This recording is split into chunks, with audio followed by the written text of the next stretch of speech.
छोटा सा वो बताता हूँ एग्जाम्पल। दिल्ली में पेपर था तो मेरा एक दोस्त है गांव से, मैं और वो दोनों पेपर देने गए दिल्ली पुलिस कांस्टेबल का।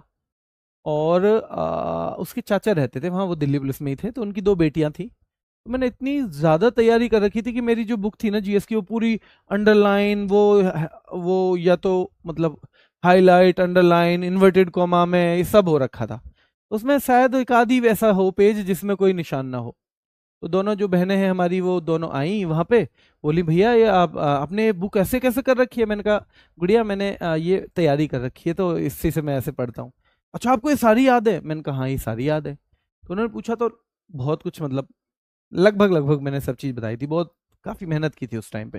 नौकरी की ज़रूरत तो बहुत थी, और जब नौकरी की ज़रूरत होती है ना तो आदमी अपनी पूरी जान लगा देता है, पूरी जान लगा देता है वो जितनी उसके अंदर है। तो फिर रात में मुझे नींद नहीं आई, एक तो नई जगह थी, फिर मैं थोड़ा सा पढ़ता रहा, लगा रहा, तो प्रॉपर नींद भी नहीं आ पाई। मतलब मैं उसमें ये गलती रही मेरी कि 1:30-2 बजे तक रात में भी पढ़ता रहा। नींद नहीं आई तो मैंने किताब ले ली, जब तो किताब ले ली तो और नहीं आएगी नींद। और फिर हुआ क्या कि दिल्ली पुलिस में जो 15 मैथ के क्वेश्चन आते हैं ना, उनमें से 8 क्वेश्चन में गलत करके आ गया। और पेपर बाहर निकलते ही मुझे ये पता चल गया, अरे ये तो मैंने गलत कर दिया।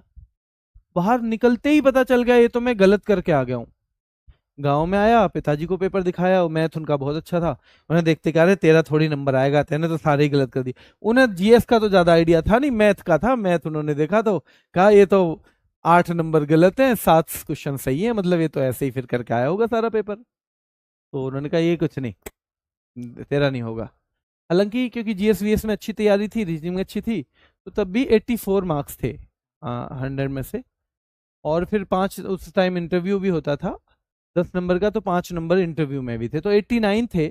और मेरिट लगी थी टोटल 72 पे, 72 पे विद इंटरव्यू।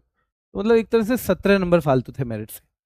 पर मैं आपको बता रहा हूँ कि जो लास्ट टाइम में ना हम कई बार कोशिश करते हैं कि पूरी जिंदगी तो हम पढ़े नहीं, पेपर जब से निकला है तब से पढ़े नहीं, नोटिफिकेशन निकला है पढ़े नहीं, हम लास्ट वाले दिन जो पढ़ने की कोशिश करते हैं। अगर मैं बिल्कुल बाउंड्री लाइन पे होता तो वही 5-7 क्वेश्चन जो गलत हो रहे हैं वो आपके क्या करवाएंगे, सिलेक्शन से बाहर निकलवा देंगे। इसलिए आपको ऐसी कोशिश करनी है, एक तो कि तैयारी बहुत अच्छी हो कि 2-4 गलतियां भी हो जाएं तो भी उसके बाद आप बेटर करके आओ। दूसरा एक चीज जरूर ध्यान रखना, पेपर से एक दिन पहले शाम को 6 बजे किताबें छोड़ दो, कोई जरूरत नहीं है। अगर इतना पढ़ने से नहीं होगा तो उस दिन के 2-4 घंटे से भी नहीं ही होगा। ठीक है, छोड़ दो, एक आध फिल्म देखो, थोड़ा बहुत घूमो, योगा करो, जो भी करना है करो, लेकिन छोड़ दो भाई, मेरी ये सलाह रहेगी तुम्हें। ठीक है।